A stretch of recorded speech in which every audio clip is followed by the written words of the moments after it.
of influence. We're seeing a massive shift in the world of influencer marketing that is happening and being driven by what I call the bellwether generation, Gen Z, who are using tools that they have available and also creating tools to close the gap between the creator and the consumer. And to make it so that everybody can be a creator, everybody can have a voice, and everybody and anybody can work with brands that they desire to advocate for and tell stories for. I believe that this is a revolution that brands need to be aware of and understand, that any businesses that are marketing anywhere need to be aware of and understand. And so I'm here today to help you all understand what is happening in the space and how you can apply that to your own businesses, your own marketing strategies, and your own work. So before we get started, I just want to play a little show of hands. How many of you have watched or received influencer advertising or influencer marketing?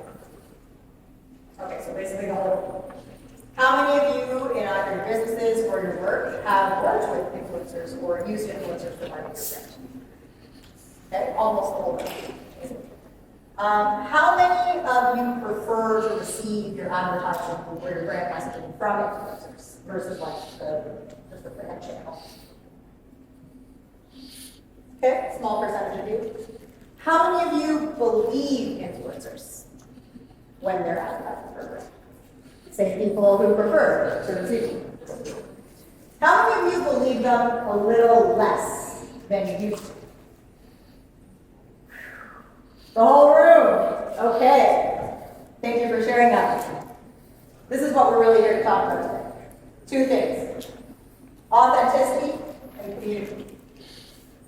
What is behind the revolution that we're going to discuss today is really a collective exhaustion on behalf of Gen Z, led by Gen Z, but that no matter what generation you're a part of, you can understand and feel. And it's the exhaustion of being sold ways to live, how to live, what to buy, when to buy it, why to buy it, in a one-way dialogue that isn't really authentically connecting with who we are as people and what we really, really want. Gen Z is using the internet to help us break free of some of those shackles by rewarding brands and businesses that take the time to authentically get to know them and communicate to them in the language that they want to be communicated to, and by the methods that they want to hear those messages by.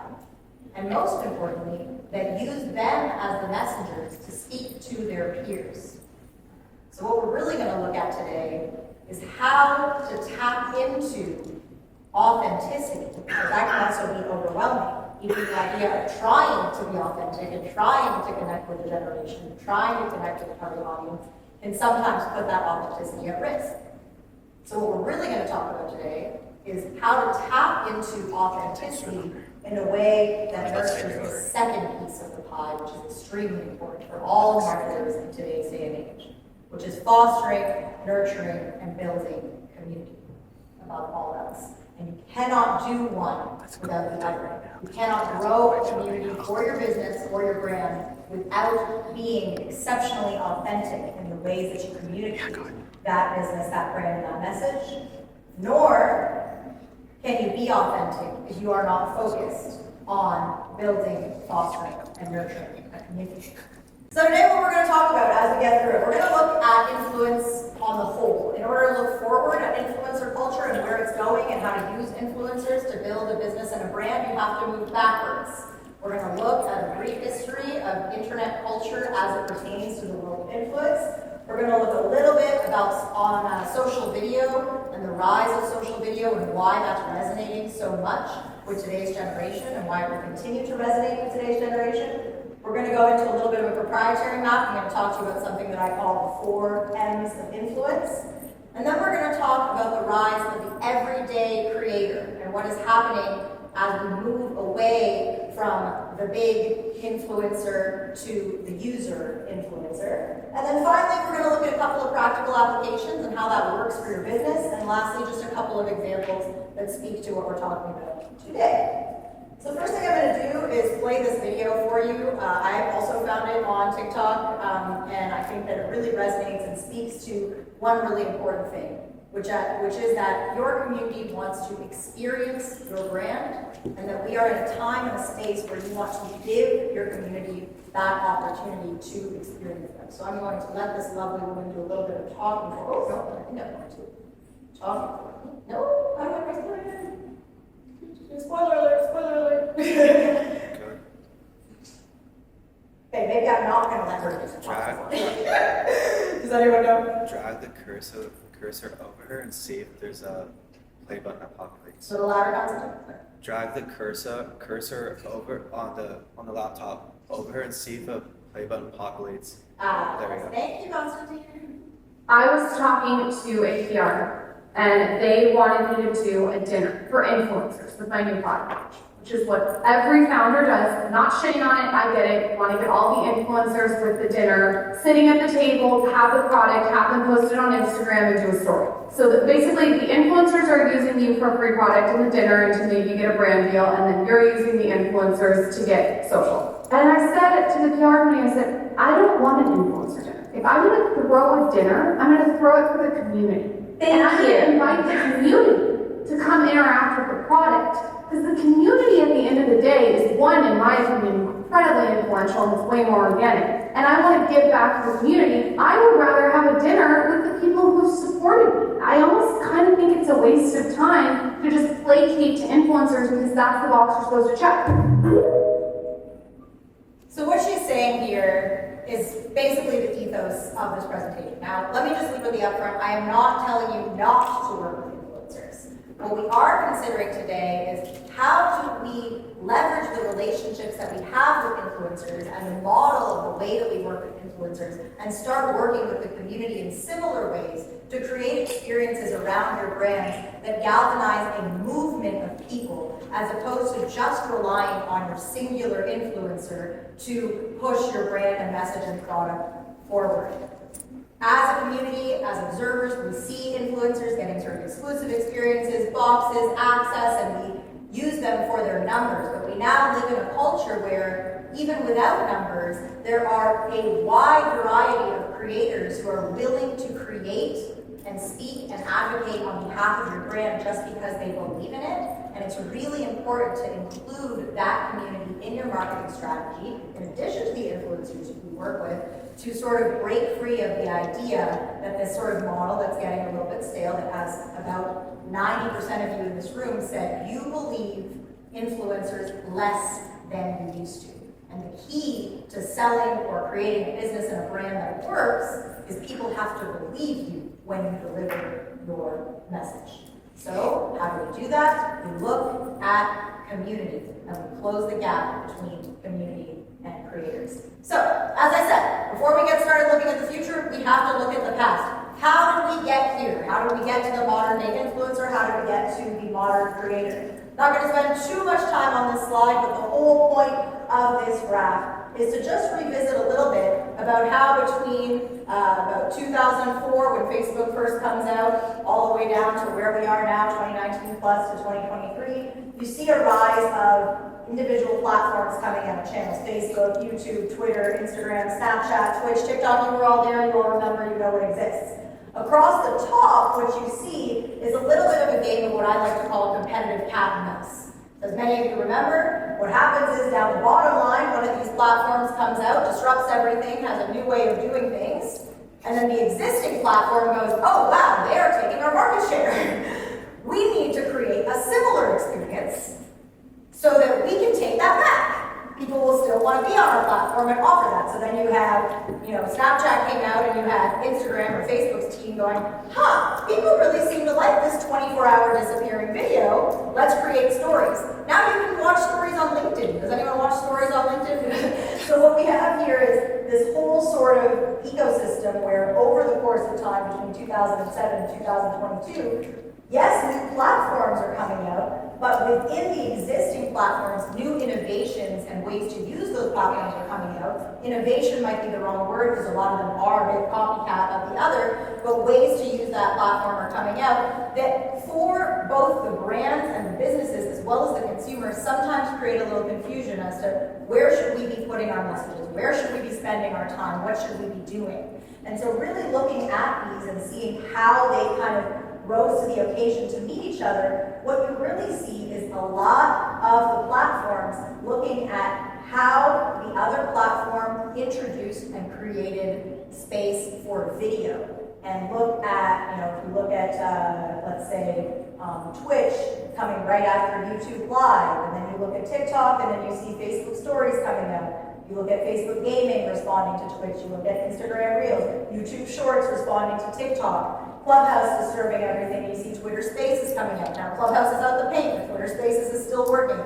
So all of these platforms are really not looking at necessarily the functionality of their innovation, but really at the ways that people are using the platform, the psychology that their consumer is in when they're engaging with that platform, and trying to create a similar experience. And where we are now is that the similar experience is all about short-form, bite-sized, online video within this content revolution space.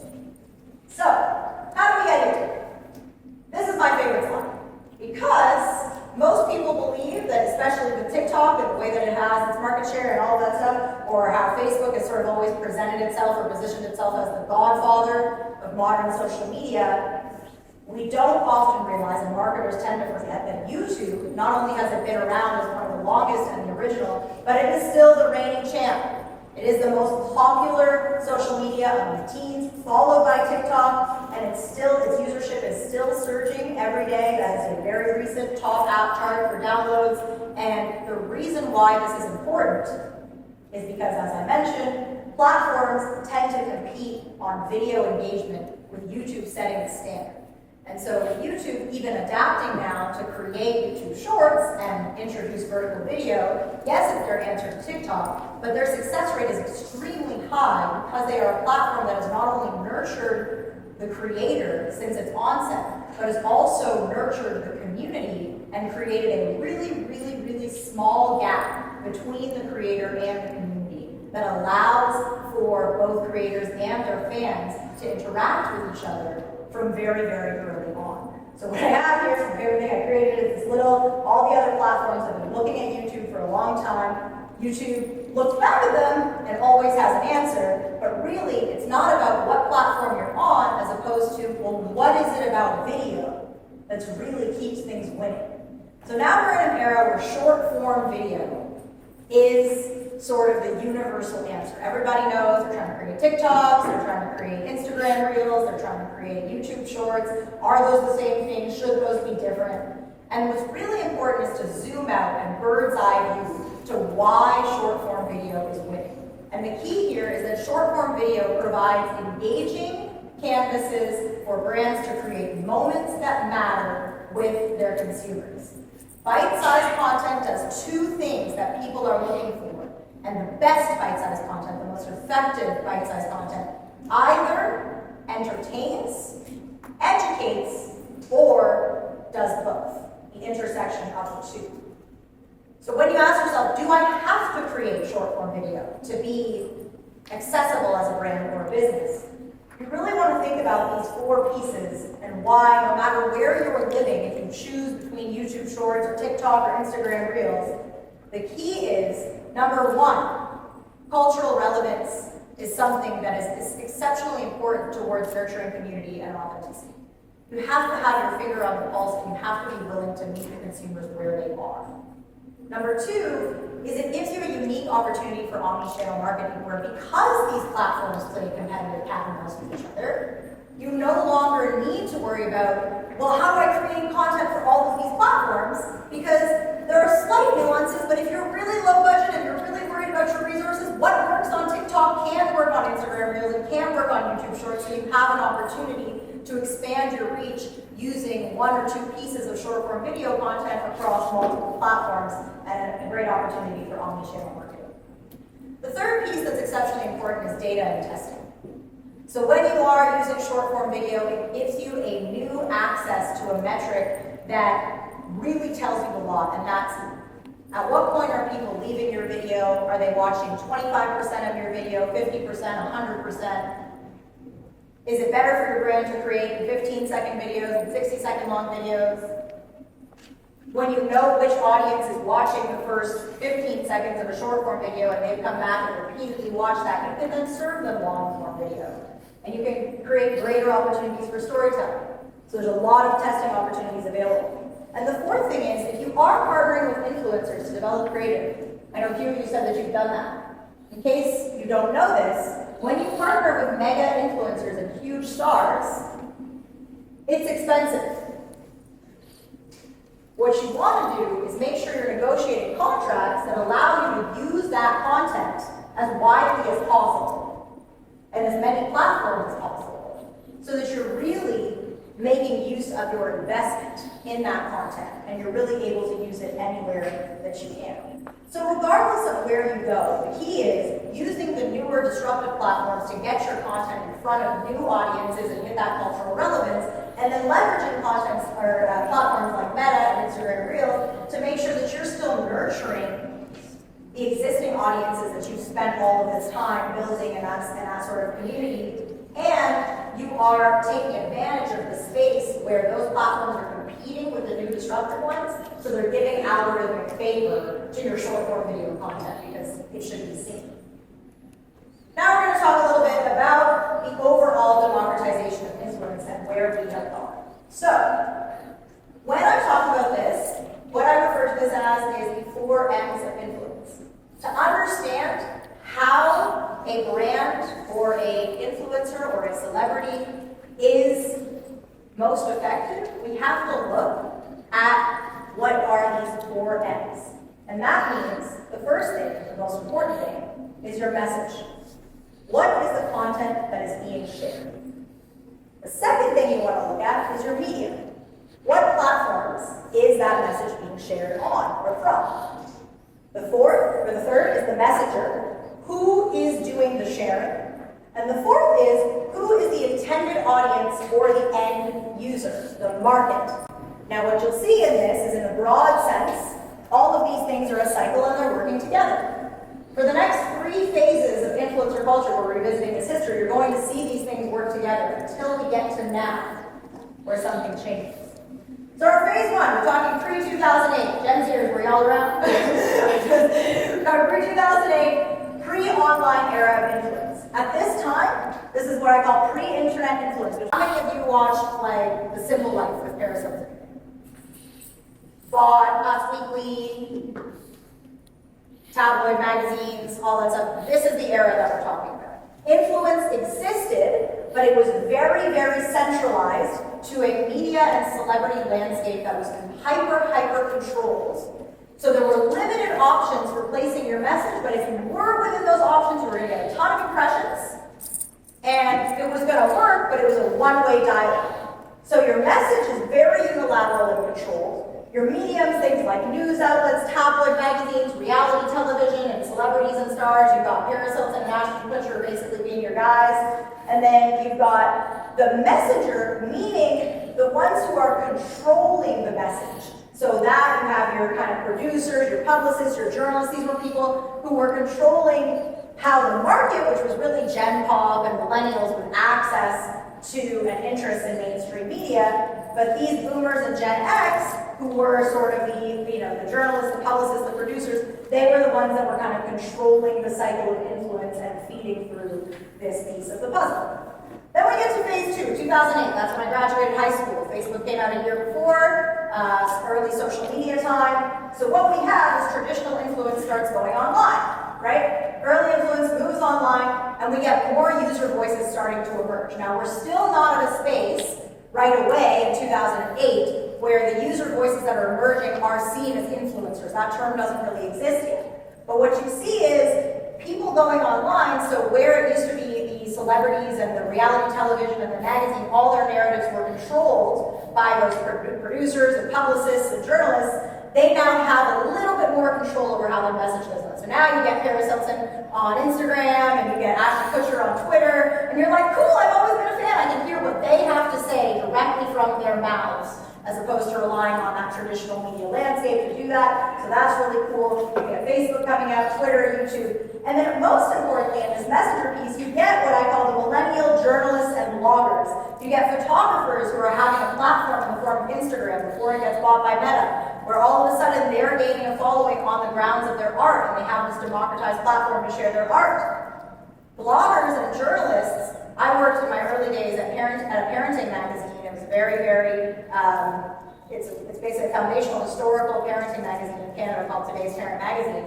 And after that gig, I was hired to go to New York and work at a parenting magazine, an online one called tabloid.com, which was acquired by Disney for $40 million in 2013 and 2014. That investment was happening 100 times over across every media conglomerate because there were 2.4 million mom blogs in that ecosystem at the time. Bloggers were the most powerful thing to be, and all of the traditional newspapers and media outlets and magazines were looking at this thing like, okay, we have to go online. We gotta go. So you're talking to millennial adults in their early 20s and 30s. At the old parenting magazine, it was like 20 lunches to make for your kids. And then I got to Babel.com and it was like, I took my kid to Coachella. And I was like, oh, okay, I see we're talking a different type of parenting. Cool. Right? Then we get to phase 3. Gate-kept social influencer world, right? 2015 to about 2019. We were all here, we may remember, right? Here we're really in our social influence and social video era. So we've got Instagram, we've got TikTok coming out, Twitch, Snapchat, and we are receiving messages, advertising messages from quote-unquote everyday people, but they are people who have acquired massive followings based on the content that they create, and they are invested in the content that they're creating. A lot of them have production teams and studios and all of that kind of stuff, but they're no longer just celebrities. They're just people who learned how to use the internet to build a following and build an audience on whatever it was that they were selling. But if you look at the top down of the message, it's interactive, it's independent, it's influential, but it's still polished. It's still curated, especially when brands start getting a hold of these influencers and using them as advertising vehicles, right? The brand still wants to control the message as much as possible, and the influencers want to make money. So you have this thing where it's still very, very thought out, very curated, but we think it's cool, we're absorbing it, we're seeing it, we're purchasing the things they're telling us to purchase, until we realize that 70-80% of brands are now just using these influencers, cutting these checks. We don't know if they genuinely want or believe in the product they're selling us. Did the brand just give them a brief? And it just becomes a little bit harder for us to believe in the message. So you've got social media opening up these opportunities for influence. You have influencers gaining a ton of reach, but you have this challenge around authenticity. And that's what we're here to talk about. Welcome to phase 4, the democratization of influence. Welcome to COVID, 2020. Super important. Who was fed up during COVID? Who was online all the time during COVID? Who was just looking to connect with people during COVID? Yeah.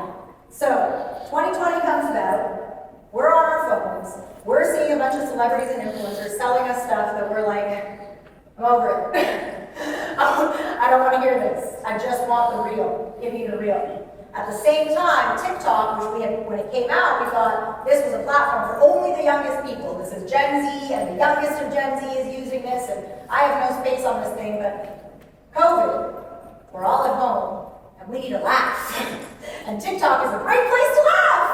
So, the cycle of influence starts to change, because what is also great about TikTok is that it is in and of itself its own production studio.